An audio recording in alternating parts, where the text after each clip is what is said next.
जय हिंद। आज हम लोग पढ़ेंगे ज्योग्राफी। ज्योग्राफी यूनान के दो शब्दों से बना है, जियो प्लस ग्राफी, जिसका अर्थ होता है पृथ्वी का वर्णन।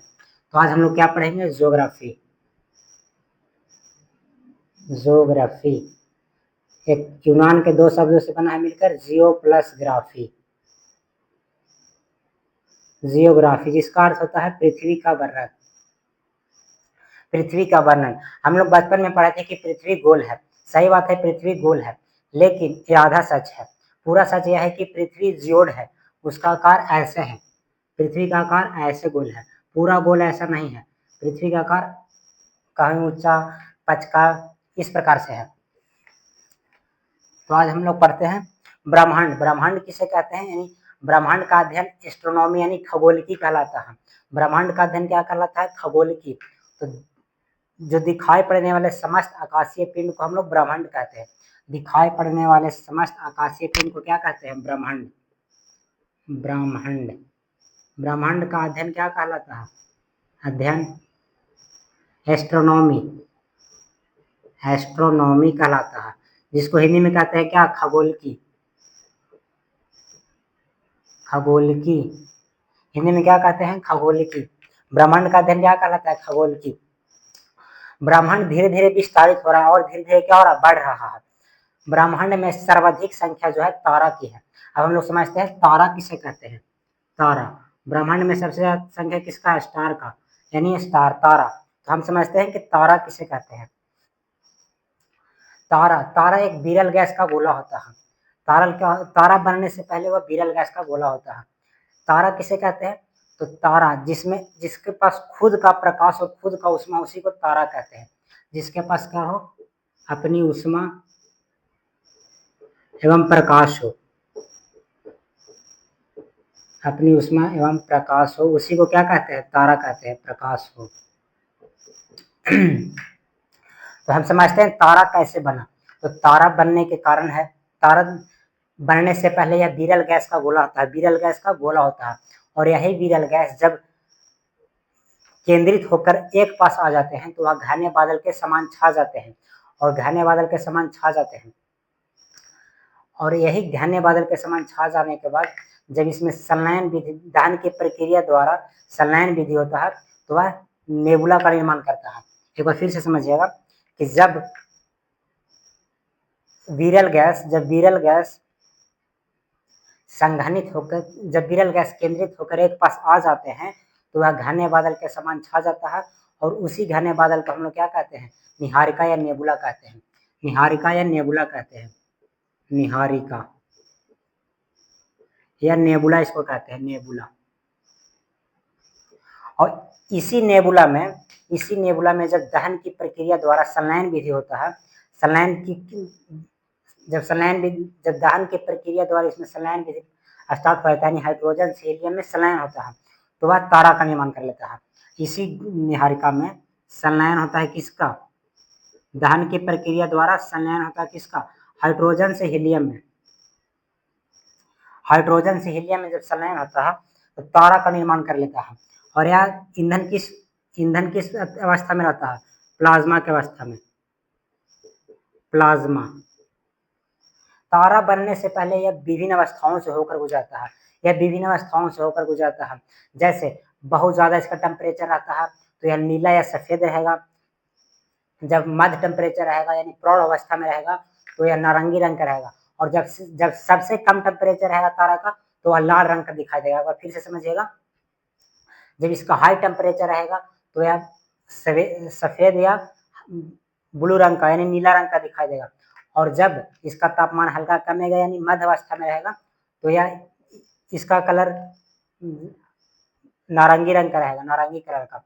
और जब तारा का टेम्परेचर बहुत कम जाएगा यानी लगभग 6000 डिग्री सेल्सियस रहेगा तो यह रहेगा किस? लाल रंग का।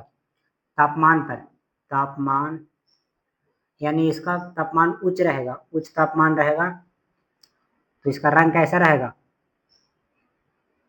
नीला एवं सफेद। नीला एवं सफेद रंग। और जब मध्य तापमान रहेगा तो नारंगी। और जब कम तापमान रहेगा, कम कहने का मतलब उतना भी कम नहीं 6000 डिग्री सेल्सियस इसमें कम के बात हो रहा है, तो रहेगा लाल रंग का दिखाई देगा, यानी 6000 डिग्री सेल्सियस सबसे कम। इस टेम्परेचर की बात हम लोग कर रहे हैं कि तारा का सबसे कम टेम्परेचर है 6000 डिग्री सेल्सियस, तो होगा क्या, लाल दिखाई देगा हम लोग का। तो इस प्रकार तारा का निर्माण होता है। फिर से हम लोग समझते हैं डायग्राम की मदद से कि तारा बनने से पहले वह क्या रहता है, विरल गैस का गोला, इस प्रकार से विरल गैस का गोला। और यही विरल गैस का गोला जब एक पास आ जाते हैं तो घने बादल के समान छा जाते हैं। और इसी विरल गैस का गोला में जब संलयन होता है क्या, दहन की प्रक्रिया से हाइड्रोजन से हीलियम में तो क्या बनता है, हाइड्रोजन से हीलियम में संलयन होता है, तारा बनता है, तारा स्टार बनता है। और इस प्रकार से विरल गैस का गोला फैला फैला हुआ रहता है। और जब आता है एक पास आता है संघनित होकर तो बनता है 8, सही है। ये हो गया नेबुला यानी निहारिका।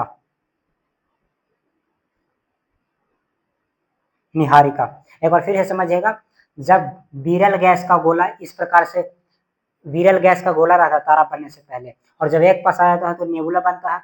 और इसी नेबुला में जब हाइड्रोजन से हीलियम में संलयन होता है, क्या होता है, संलयन, दहन की प्रक्रिया द्वारा संलयन होता है, तो तारा का निर्माण करता है, तारा का यानी स्टार। तो इस प्रकार स्टार बनता है। और जब तारा का सबसे हाई टेम्परेचर रहता है तो वह नीला एवं सफेद दिखाई देगा, मध्य टेम्परेचर रहेगा तो नारंगी दिखाई देगा, और सबसे कम टेम्परेचर यानी 6000 डिग्री सेल्सियस रहेगा तो लाल कलर। अब हम लोग आगे बढ़ते हैं, तो इस प्रकार है, जब सबसे कम रहता है तो वह लाल रंग दिखाई देगा। और जब तारा का ईंधन धीरे धीरे समाप्त होने लगेगा, जब इसका ईंधन क्या होने लगेगा, समाप्त होने लगेगा, समाप्त, तो यह बन जाता है लाल दानव यानी रेड जाइंट, लाल दानव, ध्यान रहे, लाल दानव यानी रेड जाइंट।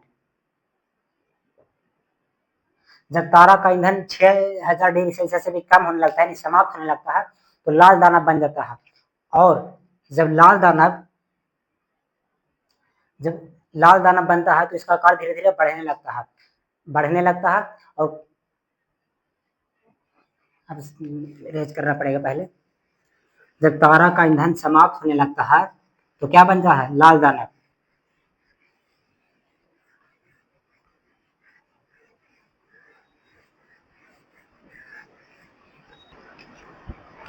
क्या बता रहे थे कि जब तारा का ईंधन समाप्त होने लगता है, तारा का ईंधन समाप्त होने लगता है तो वह क्या बन जाता है, लाल दानव, लाल दानव यानी रेड जाइंट, रेड जाइंट। और जब इसका ईंधन समाप्त होने लगता है, ईंधन समाप्त, सॉरी, जब लाल दानव का ईंधन समाप्त होने लगता है, नहीं, जब तारा का ईंधन समाप्त होने लगता है तो वह लाल दानव बन जाता है। यहाँ ध्यान समझिएगा, जब तारा का ईंधन समाप्त होने लगता है तो वह लाल दानव बन जाता है। और जब लाल दानव का आकार, इसका आकार सूर्य के द्रव्यमान, सूर्य के द्रव्यमान को 1.44, जरा अच्छा बड़ा ले लेते हैं। जब लाल दानव का आकार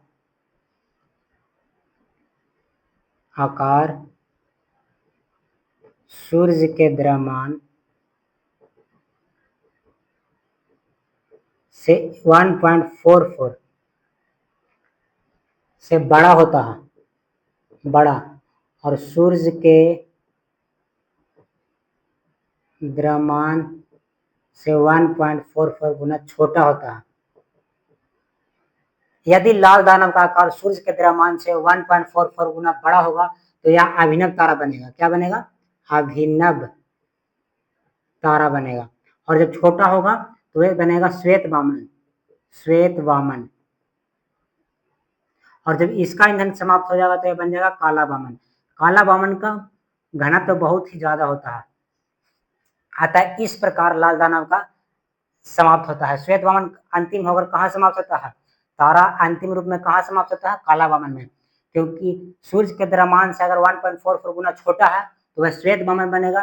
और जब श्वेत वामन का ईंधन समाप्त हो जाएगा तो अंतिम रूप में कहाँ बन जाएगा ईंधन समाप्त, तो बन जाएगा काला वामन। लेकिन अगर सूर्य के द्रव्यमान से 1.44 गुना लगभग 1.5 गुना बड़ा है, सूर्य के द्रव्यमान के आकार से 1.5 गुना बड़ा है, तो वह बनेगा अभिनव तारा। इसको कहते हैं क्या? विस्फोटक तारा। इसको विस्फोटक तारा क्यों कहते हैं? क्योंकि इसमें कार्बन जैसे हल्के विस्फोटक तारा। इसको विस्फोटक तारा इसलिए कहते हैं, अभिनव तारा को विस्फोटक तारा क्यों कहते हैं? क्योंकि इसमें कार्बन जैसे हल्के पदार्थ लोहे जैसे भारी पदार्थों में परिवर्तित होने लगता है। इसमें जो रहता है पदार्थ कार्बन जैसे जो हल्का हल्का पदार्थ रहता है और लोहे जैसे भारी पदार्थों में परिवर्तित होने लगता है, जिससे विस्फोट करता है। इसी को कहते हैं विस्फोटक तारा, इसलिए इसको कहते हैं विस्फोटक तारा। और जब ये विस्फोट करता है तो क्या बनता है? विस्फोटक के बाद न्यूट्रॉन तारा बन जाता है, न्यूट्रॉन तारा। ये विस्फोट के बाद का क्या बनेगा? न्यूट्रॉन तारा। विस्फोट के बाद क्या बन जाएगा? न्यूट्रॉन तारा। न्यूट्रॉन तारा बनेगा। तो यह विस्फोट के बाद बनता है न्यूट्रॉन तारा। और न्यूट्रॉन तारा का आकार छोटा होता है। इसका आकार क्या होता है? छोटा। न्यूट्रॉन का आकार छोटा हो जाता है, और जब आकार इसका छोटा होता है लेकिन इसके सभी जो तत्व रहते हैं न्यूट्रॉन के रूप में संगठित रहते हैं। एक होता है पल्सर। पल्सर एक बाइक का भी नाम है। यह तारा क्या होता है? कभी चमकते रहता है और कभी बुझते रहता है। यह तारा चमकते एवं बुझते रहता है, चमकते एवं बुझता रहता है। रात में दिखाई देता होगा, उसी को हम लोग कहते हैं बुझता रहता है, टिमटिमाता है। इसके रेडियो तरंग, यह तारा चमकता एवं बुझता रहता है, चमकता। जो पल्सर है वह तारा कभी चमकता है कभी बुझते रहता है। इसको जो होता है रेडियो तरंग,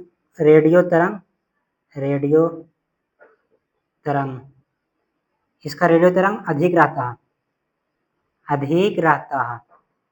और एक होता है क्वेसर। जो तारा रहता है लगभग, तारा का अंतिम अवस्था लगभग क्वेसर है। इसकी चुंबकीय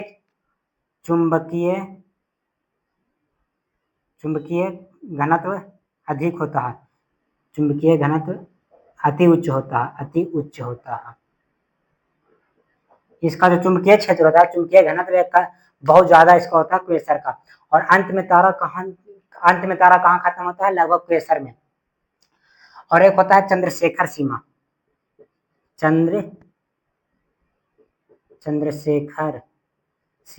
ये कुछ चंद्रशेखर सीमा कुछ नाम नहीं है, बल्कि जो सूर्य के द्रव्यमान को हम लोग ये 1.44 गुना करते हैं, इसी है क्या? 1.44 से हम लोग गुना करते हैं, यही है चंद्रशेखर सीमा। तो इस प्रकार हम लोग तारा का स्ट्रक्चर और ब्रह्मांड जो होता है वो एक पार्ट हम लोग पढ़ लिए हैं।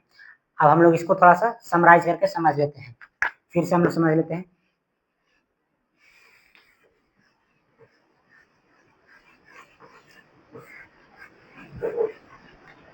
हम लोग समराइज कर लेते हैं कि ज्योग्राफी किसे कहते हैं। तो ज्योग्राफी आप लोग समझ गए, जियो प्लस ग्राफी यूनान के दो शब्दों से मिलकर बना है।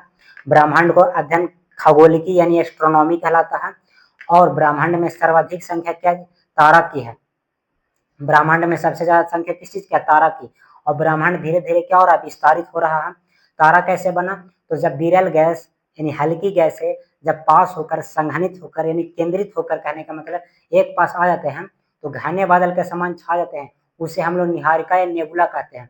और उसी नेबुला में जब दहन की प्रक्रिया द्वारा हाइड्रोजन से हीलियम में संलयन होता है तो वह तारा का निर्माण कर लेता है।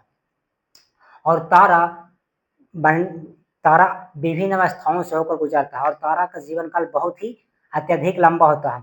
जब तारा का टेम्परेचर काफी हाई रहता है तो वह नारंगी नहीं, सफेद या नीला रंग का दिखाई देगा। और जब तारा का टेम्परेचर मीडियम होगा तो वह नारंगी कलर का दिखाई देगा।